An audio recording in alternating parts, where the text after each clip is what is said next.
For today's video mga mare ko, tatawagin natin ang torturets gamit itong chururot bambang ko na pagkain nila. Tingnan nyo, pagka ito ay kinalembang ko ng kinalembang. Ay, hindi pa nga kinalembang, meron nang pumupunta. Ayun, si Tortoli. Tignan muna natin sila ng konti. Ayan. Konti lang. Pa-harvest tayo ngayon ng mga lettuce nila. Tingnan nyo talaga si Tortoli, napakalakas ng radar. Come on, let's go. Here. Ali, come on. At ayan mga mare ko, si Ali ay lumalapit na. Lalapit na pala. Come on. Very good, Ali. Okay, go here, Ali. And kung minsan din talaga mga mare ko, sa lapag ko sila pinapakain kasi kailangan ding mahasa yung mga beak nila. Tilly, come on.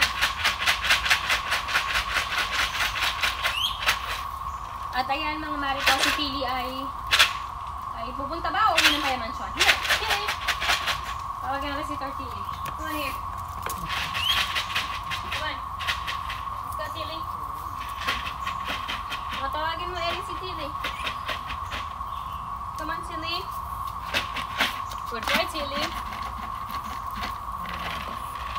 So, ayan, ganyan ko sila kung tawagin.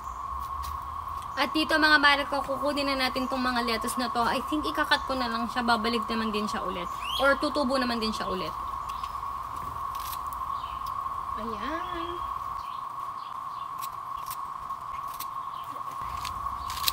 Tingnan nyo, oh, kasi ito, oh, tingnan nyo, tataas na siya ng tataas.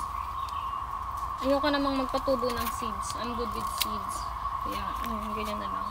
Hopefully, tama yung ginawa ko na ganung cut lang. So, ngayon, ito na muna yung nakuha ko. And I think pwede na muna ito. Papakainin ko na muna sila nito. Ay, ayun na. Sumunod na sila. Here, Ollie, on the side.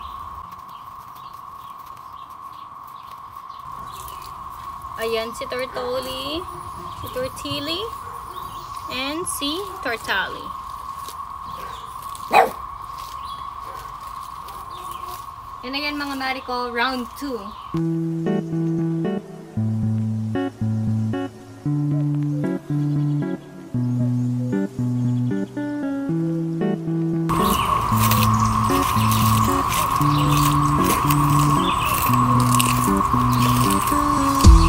At huy, ako, si Ellie at ang Tortculets nga pala ay may munting handog nga para sa inyo. Ay talagang wititit nga mga mare ko, mag-comment at i-share mo nga lang ang video nga na ito. At kami ay mamimili kung sino ang susunod na bibigyan nga natin ng regalo. Ay apo, Diyos ko, ay kadali-dali lang mare. At baka nga sa susunod ay ikaw na yun, huy. At yan lang muna for today's vlog. Thank you for watching and see you guys on our next one.